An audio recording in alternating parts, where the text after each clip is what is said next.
Taken to the streets, thousands of climate protesters marched to end fossil fuels in Midtown. Thousands of people marched through Midtown Manhattan on Sunday in hopes of pushing President Joe Biden and other world leaders into taking action on climate change. The message was loud and clear as a sea of humanity flooded from 56th Street and Broadway toward United Nations, where the General Assembly will meet this week. Activists young and old employed Biden to enact a state of emergency in relation to climate change, banging drums, raising fists, and hugging banners. Marchers did all they could to ensure their voices were heard. Hey ho ho, fossils have to go. Chants rang out amidst the pounding of drums and screams.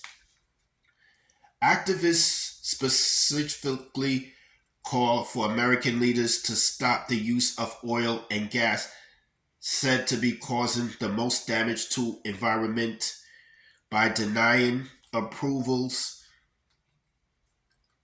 for new drilling and fossil fuel based projects. Renowned actress and vocal climate activist Susan Sarandon joined protesters as they made their way to the United Nations and championed the youth for leading the fight against climate change.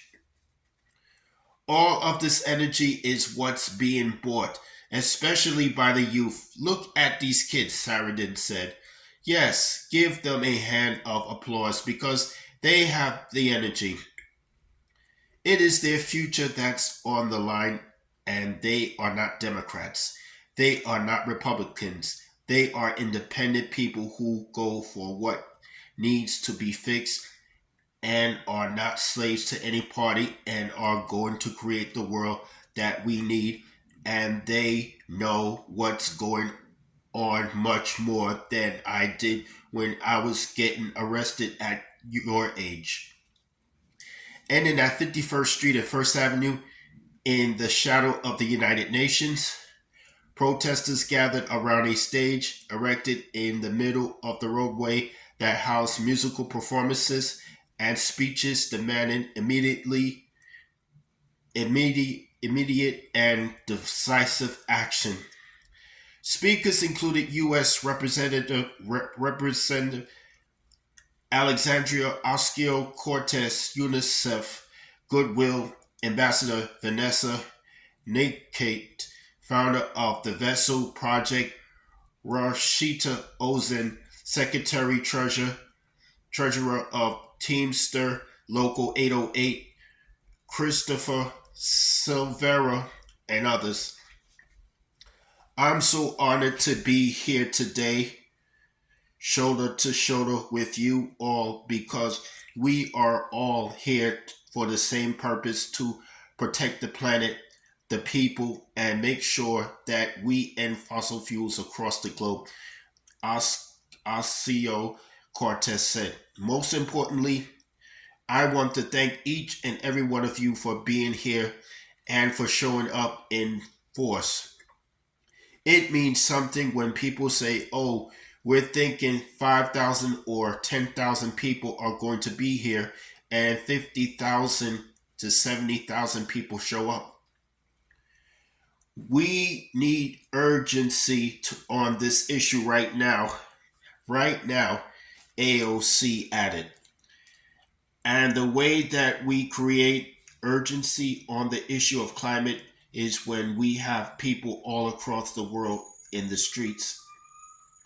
The march, formerly dubbed the 2003 Climate March in New York City, was organized by a coalition of national and local organizations with the same goal: fighting for climate justice.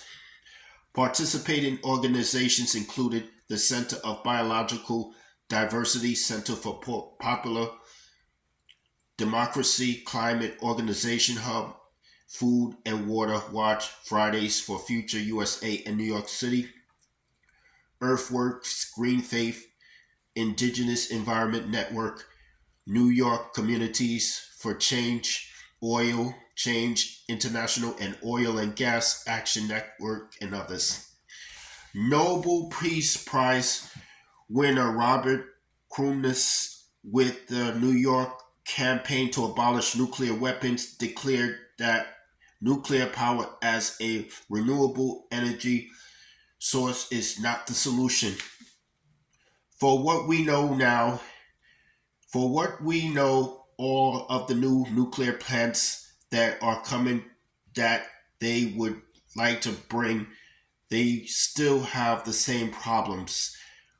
Kroonquist said. Number one, they're target for terrorists. Number two, they still don't know what to do with the waste. Number three, they're incredibly expensive. And number four, they are radioactive for many, many, many, many generations. That's all I had to say for this video.